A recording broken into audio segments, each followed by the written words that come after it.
எத்தனை தேரள் என் பாவமென் தேவனே, எளியன் மேல் ஏறங்கையனே. நித்தம் என் ஏரோதயம் தேயதன் பரனே, நித்தம் என் ஏரோதயம் தேயதன் பரனே. நிலைவரம் என்னில் இல்லை நீ என் தவறமே, எத்தனை தேரள் என் பாவமென் தேவனே, எளியன் மேல் ஏறங்கையனே. பிதாவே, இந்த அருமையான வேலைக்காக நன்றி செலுத்துகிறோம். சத்தியத்தை ஆய்வு செய்கிற நேரத்திலே தேவக்கரம் எங்கள் கூட இருக்கட்டும். சத்தியத்தை அறிவீர்கள், சத்தியம் உங்களை விடுதலையாக்கும் என்று வாக்கு கொடுத்தீரே, அப்படியே கிருபையின் கருத்திற்குள் எங்களை மறைத்துக் கொள்ளும். யூடியூப் வாயிலாக செய்தி கேட்கிற பிள்ளைகளோடு கிருபை இருக்கட்டும். கர்த்தர் சொல்கிற வார்த்தைகளுக்கு கீழ்ப்படிந்து தேவனை மகிமைப்படுத்த வேண்டிய கிருபைகளை தாரும். இயேசு கிறிஸ்துவின் நாமத்தில் பிதாவே, ஆமென். ஆண்டவராக இயேசு கிறிஸ்துவின் அன்பின் நாமத்தினாலே இந்த செப்டம்பர் மாதத்திற்கான வாழ்த்துக்களை உங்களுக்கு நான் தெரிவித்துக் கொள்கிறேன். கர்த்தர் அதிகமாய் ஆசீர்வதிப்பாராக. எரேமியா தீர்க்கதரிசியின் புஸ்தகம் 3ஆம் அதிகாரத்தில் 22ஆம் வசனத்தை நாம் வாசிக்க கேட்போம். எரேமியா தீர்க்கதரிசியின் புஸ்தகம் 3ஆம் அதிகாரம் 22ஆம் வசனம். சீர்கெட்ட பிள்ளைகளே, திரும்புங்கள், உங்கள் சீர்கேடுகளை குணமாக்குவேன் என்றேன் என்றார். இதோ நீங்கள் உங்கள் சீர்கேடுகளை குணமாக்குவேன். இதுதான் தேவன் கொடுக்கிற முக்கியமான வாக்குத்தத்தம். உங்கள் சீர்கேடுகளை குணமாக்குவேன் என்று சொல்லுகின்றார். சரி, இதை குறித்து கர்த்தர் என்ன விளக்கம் வைத்திருக்கிறார் என்று நாம் பார்ப்போம். சீர்கேடு என்கிற வார்த்தைக்கு சரியான பொருள் ஒழுங்கற்ற நிலைமை என்பதாகும். சிலருக்கு வாழ்க்கையில சுபாவங்கள் மாறிக்கொண்டே இருக்கும். இன்றைக்கு ஒரு யோசனையில பேசுவாங்க, நாளைக்கு ஒரு யோசனையில பேசுவாங்க இல்லையா? சீராகவே இருக்காது. இன்னைக்கு அனைவருடைய ஆவிக்குரிய வாழ்க்கை அப்படித்தான் இருக்கிறது. இதைத்தான் கர்த்தர் சொல்லுகிறார், சீர்கெட்ட பிள்ளைகளை மனம் திரும்புங்கள் என்று சொல்லிவிட்டு உங்கள் சீர்கேடுகளை நான் குணமாக்குவேன். மீனிங் என்ன தெரியுமா? நாம் எடுக்க வேண்டிய ஸ்டெப் இருக்கிறது. நாம் வழியை செவைப்படுத்தும் பொழுது அவர் செவைப்படுத்த வேண்டிய காரியங்களை செவைப்படுத்துவார் என்பதை மறக்க கூடாது. எரேமியா தீர்க்கதரிசியின் புஸ்தகம் 3ஆம் அதிகாரம் 1ஆம் வசனத்திலே ஒரு அருமையான உதாரணத்தை கர்த்தர் நமக்கு கற்பிக்கின்றார். எரேமியா 3:1 வாசிப்போம். ஒரு புருஷன் தன் மனைவியை தள்ளிவிட அவள் அவனிடத்தில் இருந்து புறப்பட்டு போய் அந்நிய புருஷனுக்கு மனைவியானால் அவன் அவளிடத்தில் இனி திரும்ப போவானோ? அந்த தேசம் மிகவும் தீட்டுப்படும் அல்லவோ என்று மனுஷர் சொல்லுவார்கள். நீயோ வென்றால் அநேக நேசரோடே வேசித்தனம் பண்ணினாய், ஆகிலும் என்னிடத்திற்கு திரும்பி வா என்று கர்த்தர் சொல்லுகிறார். சற்று கவனிப்போம். ஓசியா என்கிறதான தீர்க்கதரிசியின் வாழ்க்கையை நான் நினைத்து பார்க்கின்றேன். ஏறத்தாழ 80 வயது உள்ளவராக ஓசியா இருக்கும் பொழுது கர்த்தர் அவரை பார்த்து சொன்ன வார்த்தை, கோமேர் என்கிற பெண்ணை போய் கல்யாணம் பண்ணிக்கொள் என்று சொன்னார். கோமேர் நாடே அறிந்த ஒரு வேசியாய் காணப்பட்டாள். கோமேரை ஓசியா கல்யாணம் பண்ணினார். பலத்த எதிர்ப்பு வந்தது. எப்படி வேசியை கல்யாணம் பண்ணுவாய், பிரமாணத்தை மீறி விட்டாய் என்று பிரச்சனைகள் எழும்பின. ஓசியா சொன்ன வார்த்தை என்ன தெரியுமா? உங்களையும் கர்த்தர் சோர மார்க்கத்திலிருந்துதான் கொண்டு வந்தார். ஆபிராமா இருந்தவரை ஆபிரகாமாக்கினார் அல்லவா? சாராயை சாராளாக்கவில்லையா? விக்கிரக ஆராதனை பின்னணியில் காணப்பட்ட உங்களைத்தானே கர்த்தர் தெரிந்து கொண்டார் என்று பதில் கொடுக்கின்றார். நாட்கள் கடந்தன. ஓசியாவுக்கும் கோமேருக்கும் பிள்ளைகள் பிறந்தன. பிள்ளைகளை பெற்றெடுத்தாலும் கூட கோமேருக்கு பழைய புத்தி மாறவில்லை. மறுபடியும் தன் கணவன் ஓசியாவுக்கு துரோகம் செய்து பாவம் செய்ய ஆரம்பித்து விட்டாள். அப்பொழுது ஓசியா சொல்லுகிறார், உங்கள் தாயோடை வழக்காடுங்கள். அவள் எனக்கு மனைவி அல்ல, நான் அவளுக்கு புருஷன் அல்ல, அவளை நான் தள்ளி விடுகிறேன், டைவர்ஸ் பண்ணுகிறேன் என்று சொல்லி தள்ளி விடுகிறவராய் காணப்பட்டார். இதை குறித்து ஜனங்கள் ஓசியாவை பார்த்து கேட்ட பொழுது அவர் சொன்ன வார்த்தை, நீங்கள் இப்பொழுது செய்கிற பழைய சோர மார்க்க பாவத்து நிமித்தம் உங்களை கர்த்தர் 70 ஆண்டுகள் பாபிலோன் சிறையிருப்பிலே தள்ளி வைத்து விடுவார் என்று உரைக்கின்றார். நாட்கள் கடந்தன.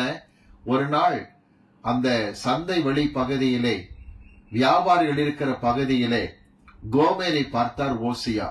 மிக பரிதாபமாக அமர்ந்திருந்தாள். அவளை விசாரிப்பதற்கு கூட யாரும் இல்லை. அதிகமாக பஞ்சத்தில் அடிபட்டவளை போல காணப்பட்டாள். ஓசியா இப்பொழுது அந்த பெண்ணின் மீது இரக்கம் கொண்டார். இரக்கம் கொண்டு அவளை திரும்ப விலைக்கு வாங்கி மறுபடியும் அவளை சேர்த்து கொண்டார். ஜனங்கள் கேட்ட கேள்வி, மீண்டும் கோமேரா என்று கேட்டார்கள்.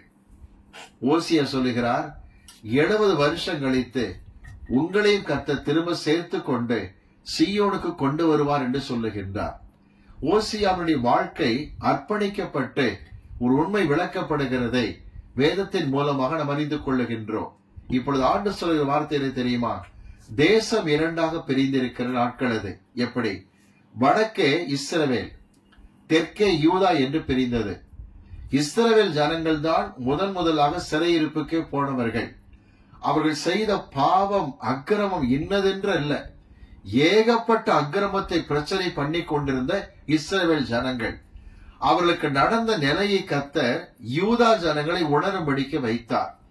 இஸ்ரவேல் ஜனங்கள் கர்த்தருக்கு கீழ்ப்படியாதபடிக்கு பாவத்தின் மேல் பாவம் செய்து கொண்டிருக்கும் பொழுது, சீர்கெட்ட பிள்ளைகளாக இருக்கிற அந்த சமயத்தில் அசீரிய ராஜாவை கர்த்தர் அனுப்பி இஸ்ரவேலை சிறைபிடித்துக் கொண்டு போகும்படிக்கு செய்தார். இப்பொழுது நாம் வாசிக்கலாமா? எரேமியா 3ஆம் அதிகாரத்தில் 7ஆம் வசனத்தில் இருந்து 9ஆம் வசனம் வரை வாசிக்க நாம் கேட்போம். 7 முதல் 9. அவள் இப்படியெல்லாம் செய்த பின்பு நீ என்னிடத்தில் திரும்பி வா என்று நான் சொன்னேன். அவளோ திரும்பவில்லை.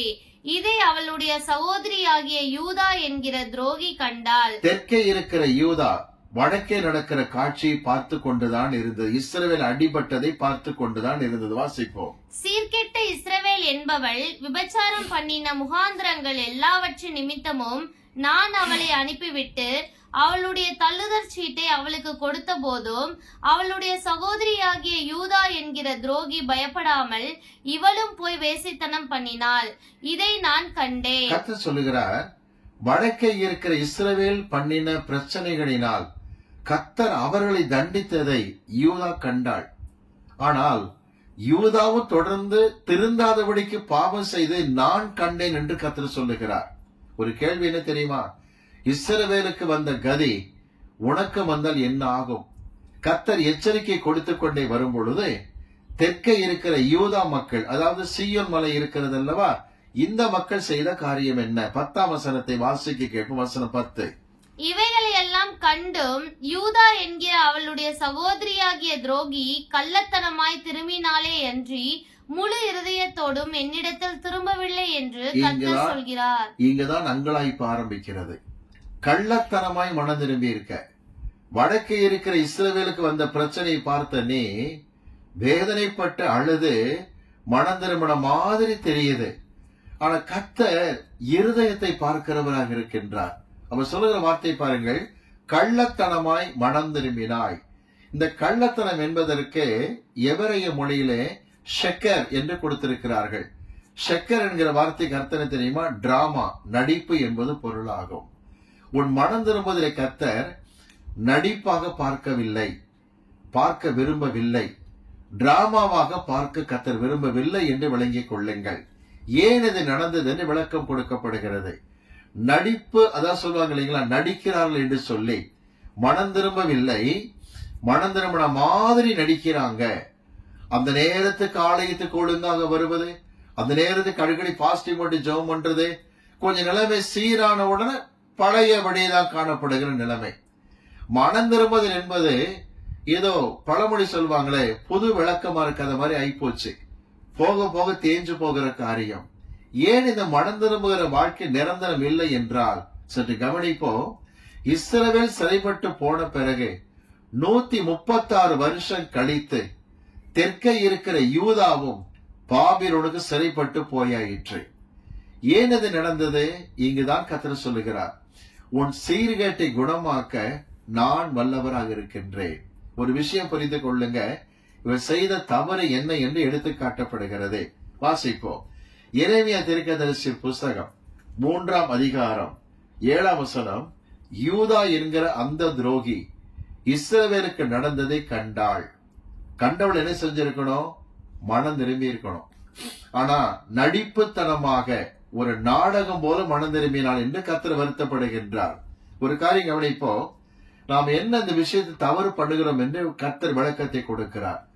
நடிப்புத்தனமாக ஒரு டிராமா மாறி மனம் திரும்புகிற காரியம் வருகிறது என்றால் என்ன அர்த்தம் தெரியுமா? இஸ்ரவேலுக்கு நடந்ததை எல்லாம் தனக்கு எச்சரிக்கையாக அப்படியே யூதா ஏற்றுக்கொள்ளவில்லை. இன்னைக்கு நம்முடைய வாழ்க்கையில் காணப்படுகிற முதல் பிரச்சனை அதுதான். ஒரு சில இடத்துல பிரச்சனை வந்து கர்த்தர் தண்டிக்கிறார் என்று சொன்னால், அந்த மாதிரி என்ன பண்ணிட்டேன் என்று கம்பேர் பண்ணி நான் எவ்வளவோ பெட்டர் என்கிற எண்ணத்துக்கு வருவார்கள். ஆனா கர்த்தர் எதிர்பார்க்கிறது உன் சீர்கேடு குணமாகாதபடி கூட தடுப்பது. அதுதான் நடந்த நிகழ்ச்சியை நீ உனக்கென்று எச்சரிக்கையாக எடுக்கிறதில்லை, முழுமையாக எடுத்துக் கொள்ளுகிறதே கிடையாது என்று கர்த்தர் வருத்தப்படுகின்றார். நான் சொல்லுகிற வசனத்தை வாசிக்கிறீர்களா? 1 கொரிந்தியர் 10ஆம் அதிகாரத்துக்கு வாங்க. 1 கொரிந்தியர் 10ஆம் அதிகாரம் 11ஆம் வசனத்தை வாசிக்க நாம் கேட்போம். 10ஆம் அதிகாரம் 11ஆம் வசனம். இவைகள் எல்லாம் திருஷ்டாந்தங்களாக அவர்களுக்கு சம்பவித்தது. வனாந்தரத்தின் இஸ்ரவேல் ஜனங்களுக்கு திருஷ்டாந்தங்களாக சம்பவித்தது.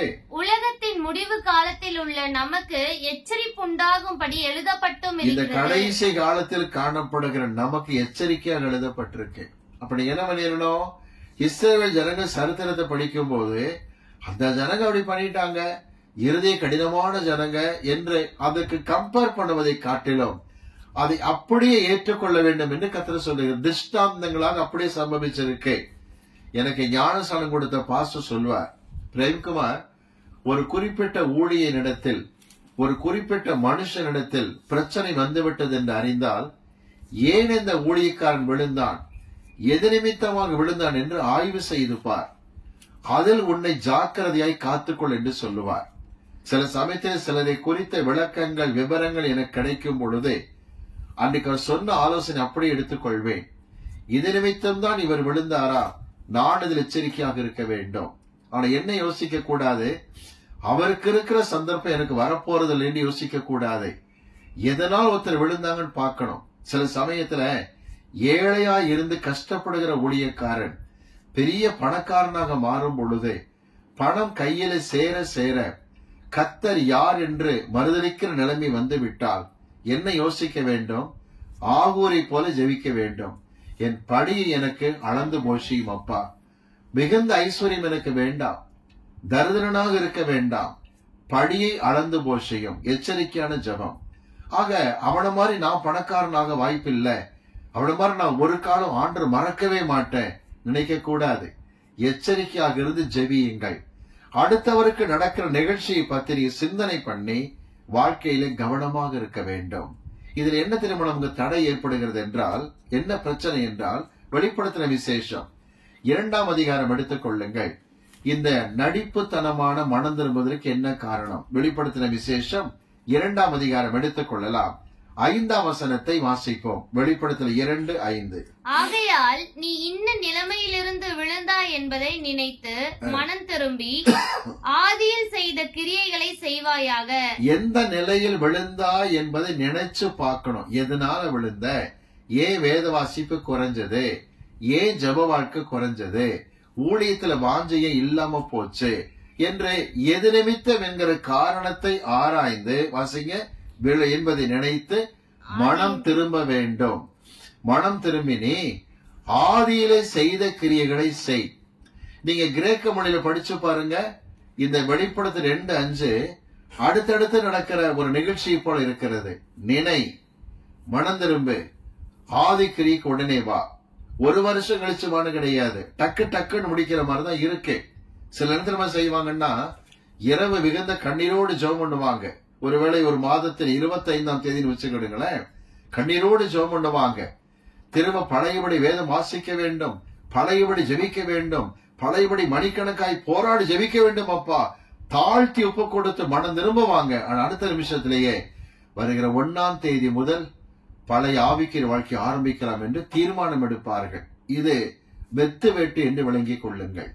இப்படித்தான் அநேகர் தள்ளி போட்டு தோல்வி அடைந்து போகிறார்கள். வெளிப்படுத்தல் 2:5 கிரேக்க மொழியிலே அடுத்தடுத்து வேகமாக செயல்படுகிற காரியத்தை குறிக்கிறது என்று விளங்கிக் கொள்ளுங்கள். இன்னொன்று, இன்னைக்கு அநேகர் வாழ்க்கையிலேயே ஜெப வாழ்க்கை சீராக இல்லை என்றால் ஒரு நாளைக்கு முட்டி போட்டு அழுது ஜெபிக்கிறது, அன்னைக்கு புருஷனும் பிள்ளைகளை திட்டாங்கிறதுக்காக 1 மணி நேரம் அழுகிறது, பிறகு நல்லா தூங்குறது ஜெபிக்காம. ஏன் இப்படி ஒரு சீர்கெட்ட வாழ்க்கையை மாறுச்சுன்னா, ஜெப வாழ்க்கை, வேத வாசிப்பு, பாஸ்டிங் குறித்து விளம்பரப்படுத்தாதபடிக்கு ஜாக்கிரதையாக இருங்கள். சில பேர் என்னைக்காவது எந்திரிச்சு 4 மணிக்கு ஜெபம் பண்ணிட்டாங்கன்னா 10 இடத்துக்கு போன் பண்ணிட்டு இருப்பாங்க. காலை 4 மணிக்கு எழுந்து ஜெபிக்கும் போது எவன் கேட்டா அதெல்லாம் விளம்பரம்.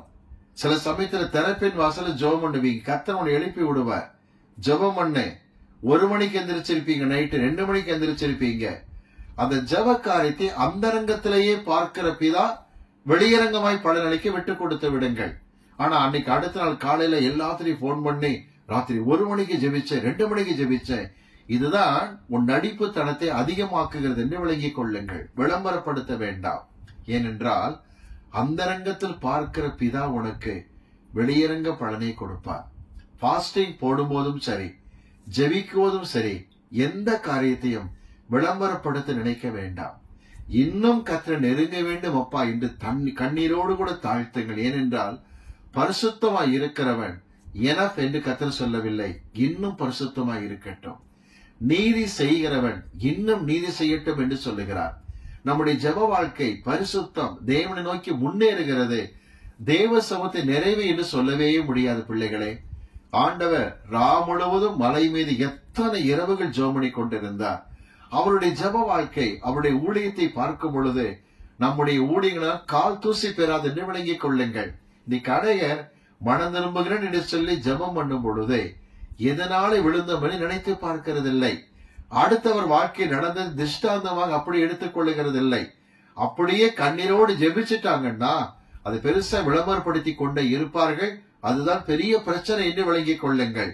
நீங்கள் மறுநாள் யார்கிட்ட பேசினாலும் முந்தன நாள் எழுப்பி நீங்கள் கண்ணீரோடு ஜெபித்ததெல்லாம் விளம்பரப்படுத்த வேண்டிய அவசியமே இல்லை. ஒருவேளை நீங்கள் அடுத்த நாள் மற்றவர்கள் சந்திக்கும் பொழுது அவங்க பிரச்சனை டைரக்டா பேசுகிற தீர்க்க தரிசன கிருபை கர்த்தர் கொடுத்தாலும் உடனே சொல்லுங்க, கர்த்தர் என்னோடு பேசினான்னு சொல்லுங்க. அதுக்காக உனக்காக நான் எத்தனை மாதங்கள் பாஸ்டிங் போட்டேன் தெரியுமா, இந்த விளம்பரங்கள் தேவையில்லைன்னு சொல்லுகிறேன். விளம்பரப்படுத்தியே டிராமா நடத்துகிறதே பழக்கமாய் போய்விட்டது. இன்னைக்கு எச்சரிக்கையாய் மனம் திரும்புவோம். அடுத்தவருக்கு நடக்கக்கூடிய காரியத்தை முழு திஷ்டாந்தமாக எடுத்துக்கொள்ளும் மிக முக்கியமான காரியம். அடுத்தது 2வது காரியம் என்ன தெரியுமா, எரேமியா தீர்க்கதரிசி புஸ்தகம் 3ஆம் அதிகாரத்தில் 10ஆம் வசனத்தில் கள்ள மனம் திரும்புதல் என்று வருத்தப்படுகின்றார். அடுத்து என்ன பிரச்சனை வாசிக்கலாமா? வசனம் 14, 15 பார்ப்போம். 14ஆம் வசனம், 15ஆம் வசனம். சீர்கெட்ட பிள்ளைகளே திரும்புங்கள் என்று கர்த்தர் சொல்லுகிறார், நான் உங்கள் நாயகர். நாயகர் என்று சொன்னால் தலைவர் என்பது பொருள். தொடர்ந்து வாசிங்க. நான் உங்களை ஊரில் ஒருவனும் வம்சத்தில் 2 பேருமாக தெரிந்து உங்களை சீயோனுக்கு அழைத்து கொண்டு வந்து. உங்களுக்கு நல்ல ஒரு ஞாபகம் இருக்கணும், என்னை கர்த்தர் இந்த குடும்பத்தை தெரிந்து கொண்டிருக்கிறார். தி ரெஸ்பான்சிபிலிட்டி, உங்களுக்கு இருக்கிற பொறுப்பு என்னங்கிறது தெரிஞ்சிருக்கணும். வீட்டுல எல்லாரும் மாதிரி இருக்க முடியாது. நீங்க உள்ளத்துல உணர்வுங்கிறது இல்ல. இந்த ஃபேமிலியில தேவன் என்னை ஜெபிப்பதற்காய் தெரிந்து கொண்டிருக்கின்றார். ஜெப வீரனாக, ஜெப வீராங்கனையாக அந்தரங்கத்தில் ஜெபித்து குடும்பத்தை தாங்க கர்த்தர் மிகுந்த கிருபையை கொடுத்திருக்கிறார். தெரிந்து கொள்ளுதலை உணருங்கள். தெரிந்து கொண்டாரே, அது மிக முக்கியமானது. வீட்டுல எல்லாரும் மாதிரி நீங்களும் இருந்தீங்கன்னா என்ன பிரயோஜனம் இருக்கு? அதுதான் சீர்கட்டத்தனம் என்று கர்த்தர் சொல்லுகிறார். ஒருவேளை ஒரு குடும்பத்தில் கர்த்தர் ஒரு பெண்ணை தெரிந்து கொள்ளலாம்.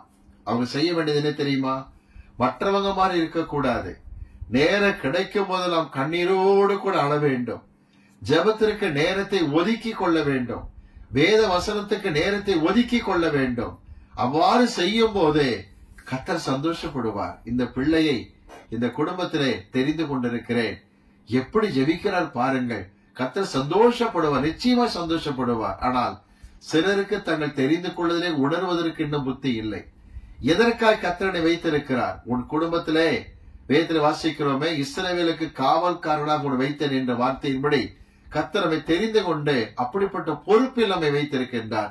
தெரிந்து கொள்ளுகிற தேவன். சிலருக்கு நான் ஜெபம் பண்ணும் போது சொல்லுகிறது உண்டு, அன்பான பிள்ளையே, மகனே, மகளே, உன் குடும்பத்தில் கர்த்தர் உன்னை ஊழியனாக தெரிந்து கொண்டிருக்கிறார். அது வெறும் வார்த்தை அல்ல, கர்த்தர் பேசி சொல்லுகிற வார்த்தை. இதை கேட்கிற நீங்கள் என்ன செய்ய வேண்டும்? எனக்கு கர்த்தர் பேசினார், என்னை தேவன் தெரிந்து கொண்டிருக்கிறார், எனக்கு பெரிய ஒரு பொறுப்பு இருக்கிறது என்று அந்த கடமை உணர்ச்சி உங்களுக்குள்ளாய் காணப்பட வேண்டும். ஞாபகம் இருக்கிறதா? உம்முடைய வீட்டை குறித்து உண்டான பக்தி வைராக்கியம் என்னை பட்சித்தது. ஆலயம் நல்லபடியா இருக்கணுமே, சபை நல்லபடியா இருக்கணுமே நினைக்கும் பொழுதே கண்ணீர் வர வேண்டும். அந்த பக்தி வைராக்கியத்தை கர்த்தர் ஒரு கடமையாக பொறுப்பாய் கொடுத்திருக்கின்றார். சிலரை கவனித்திருக்கிறேன், சபைக்காக அழுது ஜெபித்து ஜெபித்து ஜெபித்து சரீரத்தில் கூட இழைத்து போயிருக்கிறார்கள். சொல்லுவாங்க, இந்த பக்தி வைராக்கியம் என்னை பட்சித்தது. நான் இழைத்து போனாலும் பரவாயில்லை, நான் மெலிந்தாலும் பரவாயில்லை, திருச்சபை ஊழியம் ஆஸ்வதிக்கப்பட்டிருக்க வேண்டும் என்று சொல்வார்கள். உண்மையிலேயே பாருங்கள், தேவன் உங்களை தெரிந்து கொள்ளுதலை உணரும்படிக்கு பட்சமாய் கேட்டுக்கொள்கிறேன். வாசிக்கலாமா? எரேமியா 3ஆம் அதிகாரத்தில் 14ஆம் வசனம், தெரிந்து கொண்டு உங்களை சீயோனுக்கு அழைத்து கொண்டு வந்தேன். கவனிக்கிறீங்களா? கர்த்தர் தெரிந்து கொள்கிறது மட்டுமல்ல, சீயோனுக்கு என்கிற வார்த்தையின் உள்ளான அர்த்தம் என்ன தெரியுமா? நல்ல ஒரு ஐக்கியத்திற்கு கர்த்தர் கொண்டு வந்திருக்கிறார், நல்ல ஒரு திருச்சபை கர்த்தர் கொண்டு வந்திருக்கிறார். சிலரை கவனித்திருக்கிறேன், எந்த சபையிலே மெம்பர் என்று அவர்களுக்கே தெரியாது. சீக்கிரமா புறப்பட்டுட்டாங்கன்னா அதுக்கேற்ற ஆங்கிலிக்கன் சர்ச்சுக்கு போவாங்க, டைம் அதிகமா ஆயிடுச்சுன்னா பெந்தெகோஸ்தே சபைகளுக்கு போவாங்க. அப்படி இருக்கலாகாது. தேவன் உங்களை தெரிந்து எந்த சபையில வைத்திருக்கிறாரோ அந்த சபையிலே ஆணித்தரமாய் இருங்கள். சீயோனுக்கு அழைத்து கொண்டு வந்தேன். வாசிக்கலாம். எதற்கு அழைச்சிட்டு வந்தாரா? 15ஆம் வசனம் வாசிக்கலாம். கேட்போம். வசனம் 15. உங்களுக்கு என் இருதயத்திற்கு ஏற்ற மேய்ப்பர்களை கொடுப்பேன். அதுதான், அவருடைய இதயத்துக்கு ஏற்ற மேய்ப்பர்களை கொடுக்கத்தான் நல்ல சபைக்கு கர்த்தர் கொண்டு வர. ஒண்ணு புரிஞ்சுக்கிடுங்க, சிலர் தங்களுக்கு வசதியாக இருக்கிற சபை இவங்க தெரிஞ்சுக்கிறாங்க. அப்படி அல்ல. உங்களை நான் சீயோட களைச்சுக்கிட்டு வந்தேன். ஏன் தெரியுமா? என் இதயத்துக்கேற்ற மேய்ப்பர்களை உங்களுக்கு நான் தருவேன் சொல்லி இருக்கிறார். நம்ம என்ன செய்யணும்? எடுத்து வாசிக்கலாமா? 2 தீமோத்தேயு 2ஆம் அதிகாரம் எடுத்துக் கொள்ளுங்கள். 2 தீமோத்தேயு 2ஆம் அதிகாரம் 22ஆம் வசனத்தை வாசிப்போம். 2 தீமோத்தேயு 2:22. அன்றியும் பாலியத்திற்குரிய இச்சைகளுக்கு நீ விலகி ஓடி, பாலியத்துக்குரிய இச்சைகளுக்கு நீ விலகி ஓடி, சுத்த இருதயத்தோட கர்த்தரை தொழுது கொள்கிறவர்களுடனே, கர்த்தரை யார் வர்ஷிப் பண்றாங்களோ அவர்களுடனே நீதியையும் நீதி, விசுவாசம், அன்பையும் சமாதானத்தையும் அடையும்படி நாடு. உங்களுடைய ஃபெல்லோஷிப் எங்க இருக்கணும்னா, யார் யார் கர்த்தரை மகிமைப்படுத்தி தூய இருதயத்தோடு தொழுது கொள்கிறார்களோ அந்த பக்தியாளர்களோடு கூட ஐக்கியம் இருக்க வேண்டும். விளையாட்டா சர்ச்சில் போயிட்டு வர காரியம் இருந்தா உன்னுடைய மனம் திரும்புதல் நடிப்பு என்று கர்த்தர் சொல்லுகின்றார். திரும்ப சொல்லுகின்றேன், இன்னைக்கு அநேகர் வாழ்க்கையில் இப்படித்தான் இருக்கிறாங்க. ஆவிக்குரிய சபைகளுக்கு செல்லுகிற பழக்கத்தை விட்டுட்டாங்க. ஆரம்ப காலத்தில் ஆவிக்குரிய சபைகள் ஐக்கியமாக இருந்து ஜெபத்தோட இருந்திருப்பாங்க. பிறகு அவங்களுக்கு என்ன மனசுல பட்டுடும், நம்ம போவோம், இந்த சர்ச்சுக்கு போவோம், ஆரம்பிக்கிறதும் தெரியல, முடிக்கிறதும் தெரியல, உள்ள போனா உட்கார கடவும், எழுந்திருக்க கடவும், ஜெபம் பண்ண கடவும், இப்படியே போயிடுது. 1 மணி நேரத்துல முடிச்சிடுறாங்க, சிம்பிளா முடிஞ்சிருது. இதுக்குதான் கர்த்தர் சொல்லுகிறார், உன்னை மனம் திரும்புதல் நடிப்பாகத்தான் இருக்கிறது. போராட்டம் பிரச்சனை வருகிற நேரத்தில் தான் இந்த காரியத்தை செயல்படுத்துகிற நிறைய குடும்பங்கள்ல பார்த்த காரியம் அதுதான். செல்லுகிற சபைகளே ஒரு ஆவிக்குரிய சபையாக இருக்காது, ஆவிக்குரிய ஐக்கியமாகவே இருக்காது. ஆனால் அங்கதான் அமர்ந்திருப்பார்கள். போராட்டம் பிரச்சனை என்று வந்துவிட்டால் எத்தனை கன்வென்ஷன் போவாங்க தெரியுமா? 3 நாள் கன்வென்ஷன், 21 நாள் பாஸ்டிங் பிரேயர் கரெக்டா அட்டன் பண்ணிக்கிட்டு இருப்பாங்க. ஆண்டு சொல்லுகிறார், நடிப்பு வேண்டாம் என்று சொல்லுகிறார். உன்னை நான் சீர்திருத்து பண்ணி தெரிந்து கொண்டு சீயோனு கொண்டு வந்திருக்கேன். என் இதயத்துக்கற்ற மேய்ப்பர் உனக்கு நான் என்ன செய்ய கொடுக்கிற தேவனாக இருக்கிறேன். ஆனா நீ என்ன பண்ணிட்டு இருக்கிற? வாசிக்கலாமா? 2 தீமோத்தேயு 4ஆம் அதிகாரம் எடுத்துக் கொள்ளுங்கள். 2 தீமோத்தேயு 4ஆம் அதிகாரம் 3ஆம் வசனத்தை வாசிக்கலாம். கேட்போம். வசனம் 3 வாசிப்போம். ஏனென்றால் அவர்கள் ஆரோக்கியமான உபதேசத்தை பொறுக்க மனதில்லாமல் செவி தினவுள்ளவர்களாகி, காதல கொழுப்படுத்து போய் அர்த்தம், செவி தினவுள்ளவர்களாகி, தங்கள் சுய இச்சைகளுக்கேற்ற போதகர்களை, தங்கள் சொந்த விருப்பத்துக்கேற்ற போதகர்களை தங்களுக்கு திரளாக சேர்த்துக் கொண்டு, இதுதான் இருக்கிறது. சொல்லுவாங்க சில பேர், நான் எத்தனை சர்ச்சில் மெம்பரா இருக்கேன் தெரியுமா? அத்தனை சர்ச்சும் பைசாக்கு பிரயோஜனம் இருக்காது. ஆண்டு சொல்லுகிறார், எத்தனை திரள் போதகர் இருந்தாலும் ஆரோக்கியமான உபதேசத்தை பொறுக்க மனதில்லாமல் இருக்கின்றாயே. சிலருக்கு என்ன தெரியுமா, இந்த ஆவிக்கிற சபையில் ஐக்கியமானோம்னா கண்டிச்சு பேசுவாங்க, தாங்க முடியலப்பா என்று என்ன செய்வாங்க, வெளியே வந்து விடுவார்கள். கர்த்தர் சொல்லுகிறார், உன்னுடைய மனம் திரும்புதல் நடிப்பாகத்தான் இருக்கும் என்று சொல்லுகின்றார். சீர்கெட்ட பிள்ளையே, உன்னை தெரிந்து கொண்டேன். ஃபேமிலியில எத்தனையோ போராட்டங்கள் இருக்கு, அநேக சாபங்கள் பற்றி பிடித்துக் கொண்டிருக்கிறது. ஆனா உங்களை கர்த்தர் மிகுந்த கிருபையை காப்பாற்றி சீயோனுக்கு கொண்டு வருகிற தேவனாக இருக்கின்றார். என்னோட ஊழியத்தில் ஐக்கியப்பட்டிருக்கிற தம்பி ஐசக் பெரியசாமி குடும்பத்தை குறித்து உங்கள் அனைவருக்கு தெரியும். அவருடைய மூதாதையர்கள் உறவின் மக்கள் செய்த எத்தனையோ பாவங்கள் குடும்பங்களில் சாபங்களாக இறங்கிக் கொண்டிருக்கிற நேரம் இந்த குடும்பத்தை தேவன் தெரிந்து கொண்டார். தெளிவாகவே கர்த்தர் வெளிப்படுத்தினார். இந்த பெத்லகேம் திருச்சபையில் ஐக்கியமாக இருக்கும்படிக்கு அதில் ஐக்கியமாக இருக்கிறார்கள். கண்டிக்கப்படுகிற பிரசங்கம் தான் இருக்கும், ஆனாலும் நம்மோடு கூடத்தான் அந்த தொழுகை ஐக்கியத்தை நாடுகிறார்கள். மட்டுமல்ல, சொந்த இச்சைக்கேற்ற போதகரை தெரிந்து கொண்டு போன அநேக உறவின் முறையார் இன்னைக்கு சீர்கட்டு போயிருக்கிறார்கள். திரும்ப சொல்லுகிறேன், கர்த்தர் உன்னை தெரிந்து கொண்டிருக்கிறார். சீயோனுக்கு கர்த்தர் கொண்டு வருகின்றார். எதற்கு? அவர் இருதயத்துக்கேற்ற மேய்ப்பரை உனக்கு கொடுப்பதற்காக. ஆனால் நீங்கள் உங்கள் சொந்த இச்சைக்கேற்ற போதகரை தெரிந்து கொண்டால் கர்த்தர் சொல்லுகிறார், உன் நடிப்பு உன்னுடைய மனம் திரும்புதல் கள்ளத்தனமா இருக்கிறது என்று கர்த்தர் வருத்தப்படுகின்றார். வாசிக்கலாமா? ஏன் கேட்டா, இன்னைக்கு அநேகருக்கு என்ன ஒரு நோக்கம் தெரியுமா? வாக்குத்தத்தங்களையே கொடுத்து பேசிடணும். அதாவது பயப்படாதே, திகையாதே, உன்னோடு இருக்கிறேன், நான் உன் தேவன், இப்படியே வார்த்தை வரணும். ஆனா ஒண்ணு, பைபிள்ல எந்த வாக்குத்தத்தமோ கண்டிஷன் இல்லாம இருக்காதே. கண்டிஷன் இல்லாம கர்த்தர் வாக்கு கொடுக்க மாட்டார். உதாரணமாக 50ஆம் சங்கீதத்திலே 14:15 வாசிக்கும் பொழுது, உன்னதமானவருக்கு நீ பொருத்தனைகளை செலுத்து, ஸ்தோத்திர பலி செலுத்து, ஆபத்து காலத்தில் கூப்பிடு, கர்த்தர் நிச்சயமாக விடுவிப்பார். முதல்ல கவனிங்க, அவரை துதித்து மகிமைப்படுத்தி பொருத்தனை செலுத்தினாத்தான் நிச்சயமாக கர்த்தர் ஆபத்து காலத்தில் விடுதலை செய்வேன் கொடுத்திருக்கிறார். வெறும் 50ஆம் சங்கீதம் 15ஆம் வசனம் மட்டும் எடுத்துக்கிடாதீங்க, அதை மட்டும் பிரசங்கம் பண்ணா போதும் நினைச்சிடாதீங்க. 14 மிக முக்கியம். பாருங்க, முதலாவது தேவ ராஜ்ய நீதியை தேடு, மத்தேயு 6:33. அப்பொழுதே இவைகளெல்லாம் கொடுக்கப்படும். இவைகளெல்லாம் கர்த்தர் கொடுப்பார்னு தோத்திரம் போட்டு போறதில்ல, தேவ ராஜ்ய நீதியை தேடுவதை குறித்து போதிக்கப்பட வேண்டும். பிரியமானவனே, உன் ஆத்துமா வாழ்கிறது போல எல்லாவற்றிலும் வாழ்ந்து சுகமாயிரு. 3 யோவான் 2 வாசிக்கிறோம்.